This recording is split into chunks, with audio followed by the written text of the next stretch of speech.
దేవుని పవిత్ర నామానికి మహిమ కలిగిన గాక. మీరందరూ బాగున్నారండి? దేవుడు మిమ్మల్ని ఆశీర్వదిస్తారు. ఈ దినం మన దేవుని వాక్యం నుంచి కొన్ని మాటలు ధ్యానిస్తాం. ఫిలిప్పీయులకు రాసిన పత్రిక 3వ అధ్యాయం 20-21 వచనాలు మనం ధ్యానిస్తాం. మన పౌరస్థితి పరలోకమందున్నది. అక్కడ నుండి ప్రభు అయిన యేసుక్రీస్తు అను రక్షకుని నిమిత్తము కనిపెట్టుకొని ఉన్నాము. సమస్తమును తనకు లోపరచకున జాలిన శక్తిని బట్టి ఆయన మన దీన శరీరమును తన మహిమగల శరీరమునకు సమరూపము గలదానిగా మార్చును. చూడండి, ఒక ప్రత్యేక మాట పౌరస్థితి అన్నది. పౌరస్థితి అంటే ఏంటి? మన పౌరస్థితి పరలోకమందు ఉన్నది. పరలోకములో పౌరసత్వం పొందిన వారము. అక్కడ పౌరసత్వం పొందుకోవడానికి మనం ఏమి చేయాలి? మనకు అమెరికా దేశంలో మనకి పౌరసత్వం ఇస్తాడు, ఇంగ్లాండ్లో ఇస్తారు, కానీ ఖతర్లో ఇవ్వరు, అలాంటి కొన్ని రాష్ట్రంలో ఇవ్వరు. మన పౌరసత్వం పొందాలంటే మనం ఏమి చేయాలంటే అమెరికా వాళ్ళు కొన్ని డాక్యుమెంట్స్ అడుగుతారు. ఆ డాక్యుమెంట్స్ అంతా మనం సబ్మిట్ చేస్తే మనకి ఆ రాజ్యంలో పౌరసత్వం ఇస్తాడు. అలాగా పరలోక రాజ్యంలో కూడా పౌరసత్వం ఇస్తాడు. మనం అది తీసుకోవాలంటే యేసుప్రభువుని రక్షకుడు అంగీకరించాలా, పాప క్షమాపణ పొందుకోవాలి, బాప్టిజం తీసుకోవాలి, ఒక నూతన జీవితం ఈ లోకంలో జీవించడానికి మనం సిద్ధపడితే ఆ రాజ్యంలో మనకి పౌరసత్వం ఇస్తాడు. మనం ఆ రాజ్యంలో పౌరసత్వం తీసుకోవాలా. ఈ లోకంలో ఉండిన కాలంలో ఆ రాజ్యంలోనే మన పౌరసత్వం తీసుకోవాలి. ఎందుకనగా ఈ లోకంలో ఉండే జీవితం శాశ్వతమైనది కాదు. ఈరోజు ఇక్కడ ఉండొచ్చు, రేపు గ్యారంటీ లేదు. ఇక్కడ గ్యారంటీ లేని ఒక జీవితం ఇది. కనుక అక్కడ స్థిరమైన ఒక పౌరసత్వం మనం తీసుకోవాలి. మన పౌరసత్వం కోసం మనం పోరాడాలి. ఆ రాజ్యంలో మనకి పౌరసత్వం కావాలని మనం ప్రయత్నం చేయాలి. ఈ లోక జీవితం కొంతకాలం మాత్రం. నేను ఒక చిన్న కథ మీతో చెప్తాను. మా ఊరిలో జరిగిన ఒక సంఘటన గురించి మీకు చెప్పాలని నేను కోరుస్తున్నాను. ఒకరోజు ఒక తల్లిగారు, ఆమెకు 3 బిడ్డలు, 2 స్కూల్కి వెళ్తూ ఉన్నారు. ఉదయకాలం టిఫిన్ చేసుకోవడానికి, ఇందుకు క్యారేజీ పంపించడానికి పెద్ద అబ్బాయితో చెప్పాడు, నాయనా కోడిగూడులోకి వెళ్ళి గుడ్లు తీసుకురమ్మను. పెద్ద అబ్బాయి ఈ గుడ్లు తీసుకోవడం కొరకు వెళ్ళి వెంటనే తిరిగి వచ్చిన తర్వాత అబ్బాయి చెప్పాడు, అమ్మ కోడి పొడుస్తూ ఉంటుంది, అందువల్ల గుడ్లు తీసుకోలేదన్న. అప్పుడు రెండోవాడు చెప్పాడు, అమ్మ అయితే నేను పోయి తీసుకొని వస్తాను. అలాగా రెండోవాడు త్వరగా వెళ్ళారు. కోడిగుడ్లకు వెళ్ళి ఆ గుడ్లు తీసుకురావడానికి వెళ్ళిన తర్వాత అలాగా తిరిగి వచ్చి అమ్మతో చెప్పారు, అమ్మ ఆ కోళ్ళు పొడుస్తూ ఉండని చెప్పారు. అయితే అమ్మ ఏం చెప్పారనగా, అయితే బాబు ఉండే కూరలతో ఇచ్చి పంపిస్తాను, తర్వాత రేపు కోడిగుడ్లు చేసి అడ్లు చేసి ఇస్తాను చెప్పుకొని ఆ బిడ్డలను పంపించారు. క్యారేజ్ ఇచ్చి స్కూల్కి పంపించారు. స్కూల్కి పోయిన తర్వాత ఆ తల్లి ఏదైనా గూడులో ఒక్కసారి వెళ్ళి చూద్దామనుకొని కోడిగుడ్ల దగ్గరికి వెళ్ళి ఆ కోడిగుడ్లో తొంగి చూసేటప్పుడు భయంకరమైన ఒక నల్లత్రాసు, ఒక పాము దాని లోపల్లో ఉన్నాయి. ఆ తల్లి వెంటనే ఆ చిన్న బిడ్డ చేతిలో ఉంటుంది, ఆ చిన్న బిడ్డను పట్టుకొని ఉండగా కళ్ళు తిరిగి అక్కడే పడిపోయింది. ఆ పడిపోయిన తర్వాత ఆ చిన్న బిడ్డ ఏమైందనగా ఒడ్లో ఉండిన ఆ బిడ్డ ఆ పడిపోవటంతో వెళ్ళి పక్కన బావిలో పడిపోయింది. ఆ బిడ్డ బావిలో పడిపోయి ఎవరు లేరు, చూడటానికి ఎవరు లేరు, అక్కడ ఉండి ఆ బిడ్డ ఆ బావిలో ఉండి ఆ బిడ్డ చచ్చిపోయారు. తర్వాత ఆ 2 బిడ్డలు, స్కూల్కి వెళ్ళిన 2 బిడ్డలు వెళ్తూ దారిలో వారు కూడా అక్కడ కళ్ళు తిరిగి పడిపోయి వారిద్దరు కూడా చనిపోయారు. ఒకే దినం 3 బిడ్డలు, ఒకే ఇంటిలో 3 బిడ్డలు ఒకే రోజు చనిపోవటం చాలా భయంకరమైన ఒక సంఘటన. నేను మీతో ఎందుకు ఈ స్టోరీ చెప్తున్నాననగా, మన జీవితం ఇక్కడ శాశ్వతం కాదు. శాశ్వతమైన లోకం దేవుడు మన కొరకు ఏర్పాటు చేసి ఉన్నారు. అందువల్ల బైబిల్ చెప్తున్నారు, మన పౌరస్థితి పరలోకమందు ఉన్నది. అక్కడ నుండి ప్రభువైన యేసుక్రీస్తు అనే రక్షకుని నిమిత్తము మనము కనిపెట్టుకొని ఉన్నాం. ఆ రక్షకుడు మన కోసం వస్తాడు, మన రక్షించేవాడు. వస్తామని చెప్పిన ప్రభు ఒక్కడే, ఆయన మన కోసం వస్తాడు, మన కాపాడటకు, మన తీసుకెళ్ళడానికి. కనుక మనం ఆ రాజ్య పౌరసత్వం తీసుకోవాలా. ఈ లోకములో మనం ఉండే కాలంలో, ఉండే సమయంలో మనం వాటిని తీసుకోవాలా. లేని ఎడల మన బుద్ధిహీనం. ఈ లోకములో ఉండే జీవితం శాశ్వతం కాదు. శాశ్వతం కాని ఈ జీవితంతో నిత్యరాజ్యంలో మనం పౌరసత్వం తీసుకోవాలి. పౌరసత్వం తీసుకుంటే మనం బుద్ధిమంతులు అవుతాం. కనుక ఆ రాజ్య పౌరసత్వం తీసుకోండి. ఆ రాజ్య పౌరసత్వం మనకు ఉండే అక్కడ నుంచి ప్రభు వచ్చి మన దీన శరీరమును తన మగిమగల శరీరమునకు సమరూపంగా మార్చును. కనుక ఈ శరీరం ఆయన శరీరానికి సమరూపంగా మారుస్తారు. తెస్సలోనికే పత్రికలో ఈ మాట ఇలాగా చెప్పి ఉన్నారు. మనకి చదువుతాం. తెస్సలోనికీలకు రాసిన పత్రిక 4వ అధ్యాయం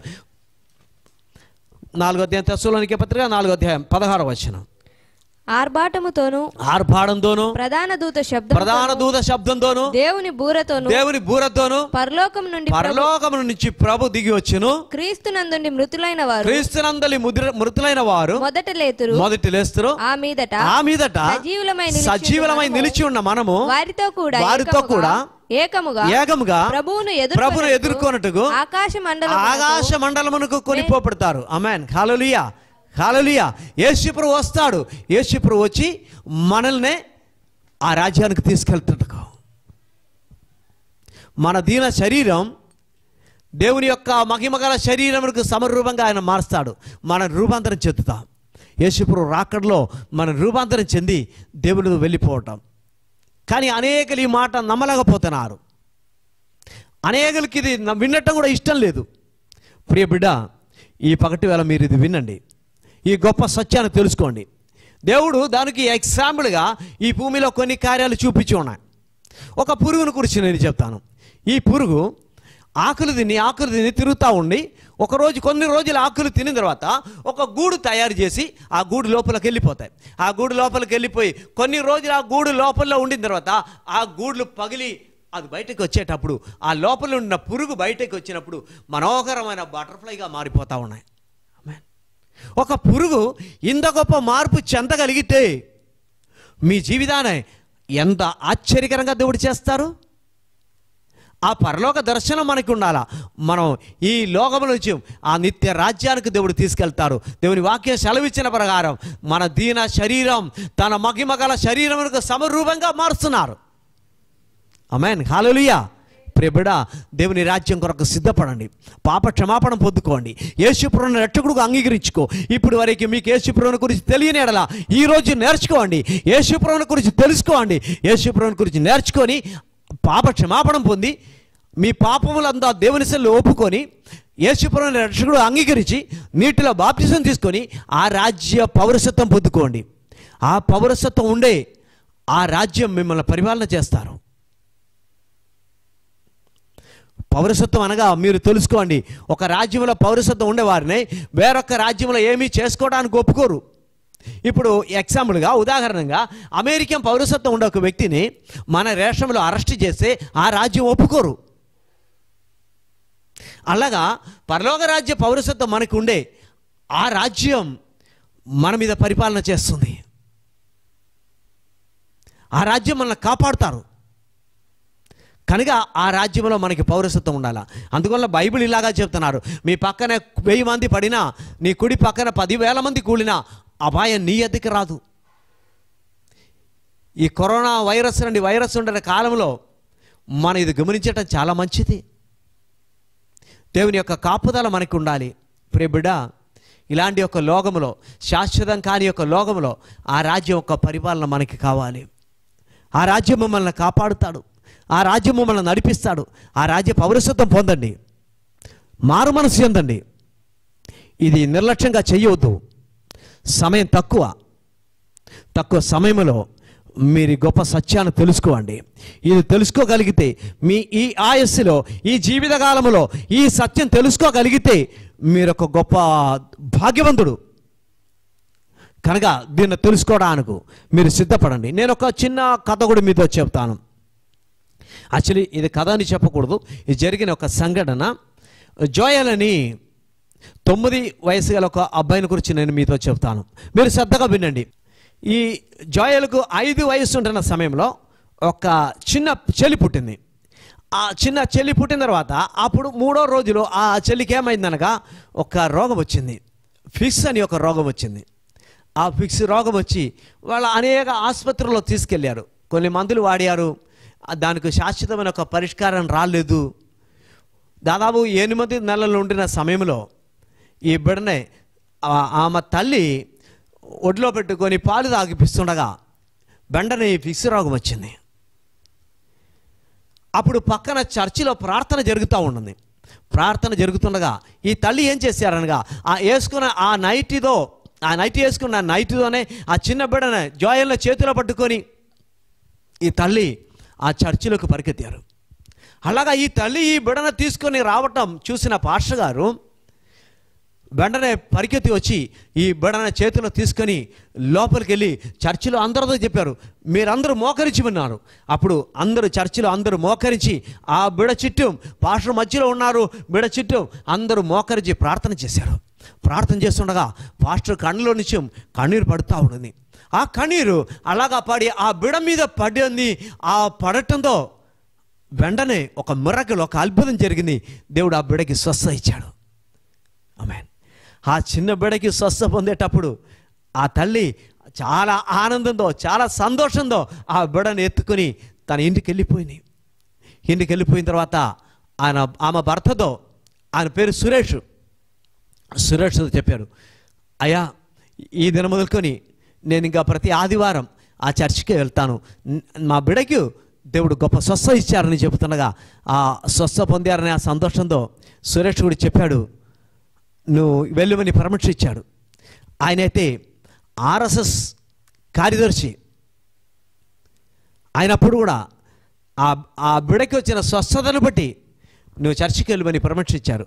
అలాగా సౌమ్య ఈ ఇద్దరు బిడలను ఎత్తుకొని ప్రతి ఆదివారం చర్చికి వెళ్ళటం ప్రారంభించారు. దేవుడు అద్భుతకరమైన సమాధానం ఇచ్చారు. దేవుడు గొప్పగా కుటుంబాన్ని నడిపిస్తూ ఉన్నారు.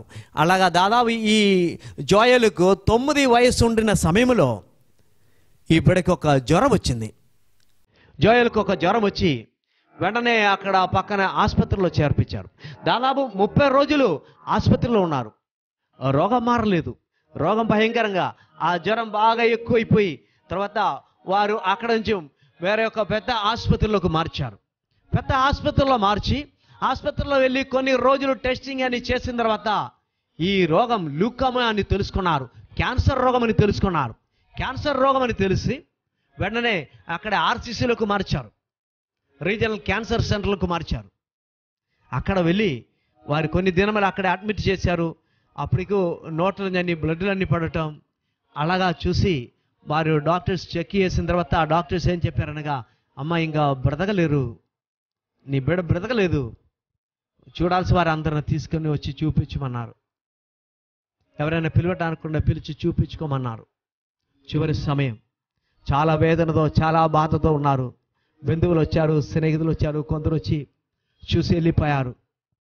వెళ్ళిపోయిన తర్వాత ఆ రూములో ఆ బిడ్డ పడుకుండగా ఆ పాస్టర్ గారు, వాడి నాన్నగారు, అమ్మ, ఆ చిన్న చెల్లి నలుగురు ఆ రూములో ఉన్నారు. నలుగురు ఆ రూములో ఉన్నప్పుడు ఆ జోయలు తన చెల్లిని, జోనాయి నాకు ఒక బుత్తు పెట్టమని చెప్పాడు. ఆ జోనాయి చిన్నగా వచ్చి ఆ మంచంపై ఎక్కి తన అన్నయ్యకు ముద్దు పెట్టారు.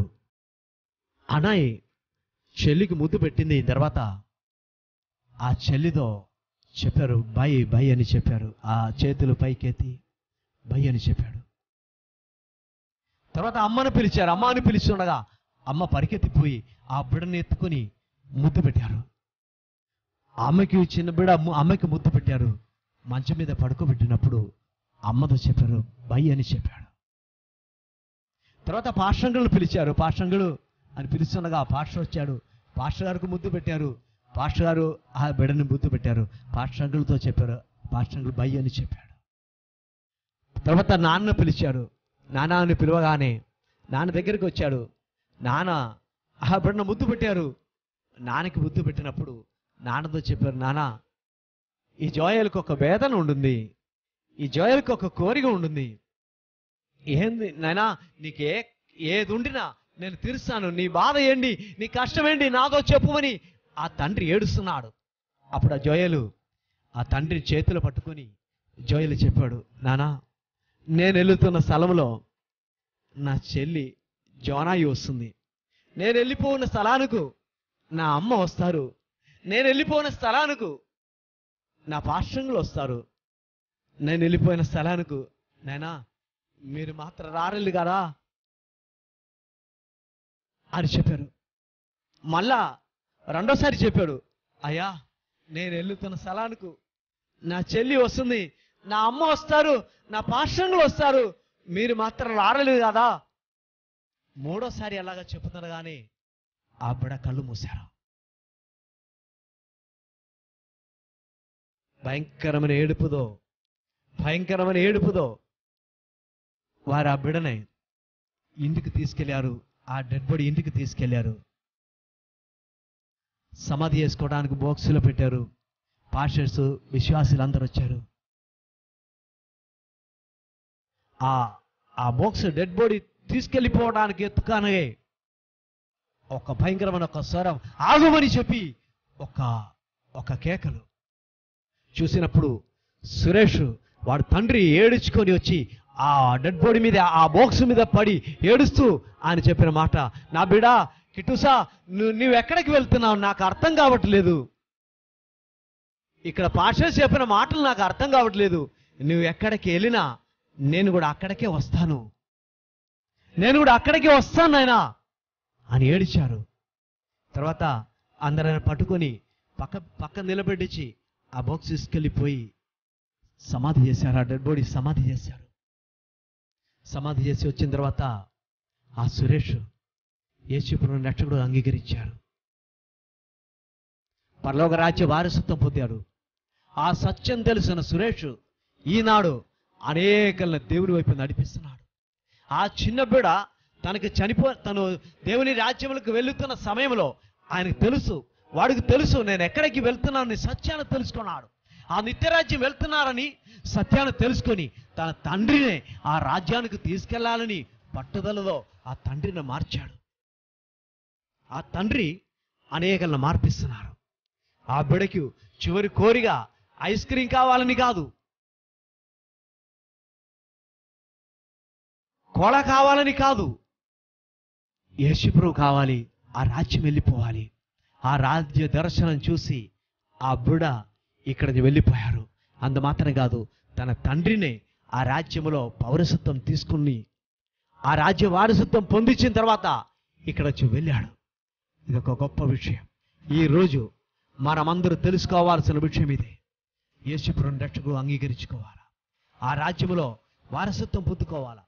ఈరోజు వేల కొలది మంది యేసుప్రభువుని రక్షకుడుగా అంగీకరించడానికి కారణం ఏదనగా ఆ రాజ్యం. ఈ రాజ్యం శాశ్వతమైనది కాదు. ఈ రాజ్యం ఈ రోజు ఉంటుంది, రేపు ఉండకపోవచ్చు. కరోనా లాంటి ఎన్నో వైరస్లు, ఎన్నో బాక్టీరియాలు, ఎన్నో ప్రమాదాలు, ఎన్నో కష్టాలు, దీని మధ్యలో యేసుప్రభువు మన కొరకు ఒక శాశ్వతమైన ఏర్పాటు.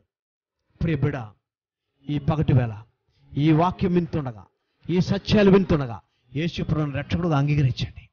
ఆ రాజ్యంలో వారసత్వం పొందండి. ప్రార్థన చేద్దాం. మీరు తప్పగా ఈ సత్యాన్ని అనేకలకు ప్రకటించాలా. మీరు తప్పగా బాప్తిసం తీసుకోవాలి. మీరు తప్పగా ఒక రూపాంతరం పొంది ఆ రాజ్యంలో వారసత్వం పొందండి. నేను మీ కొరకు ప్రార్థన చేస్తాను. ప్రభువా నీకు వందనాలు. ప్రభువా ఈరోజు అనేకులు ఈ సత్యాన్ని తెలుసుకోవడానికి నీ కృప ఇచ్చారు. పరలోక వారసత్వం పొంది ఆ రాజ్యం కొరకు జీవించడానికి ప్రభువా ఈ శబ్దం విన్నుతున్న ప్రతి బిడ్డలను సిద్ధపరచండి. నీ మహాకృప కుమరించిన దేశ ప్రజలందరినీ ఆశీర్వదించండి. యేసయ్య దివ్యనామమున అడిగి వేడుకొనిచున్నాను తండ్రి. ఆమేన్.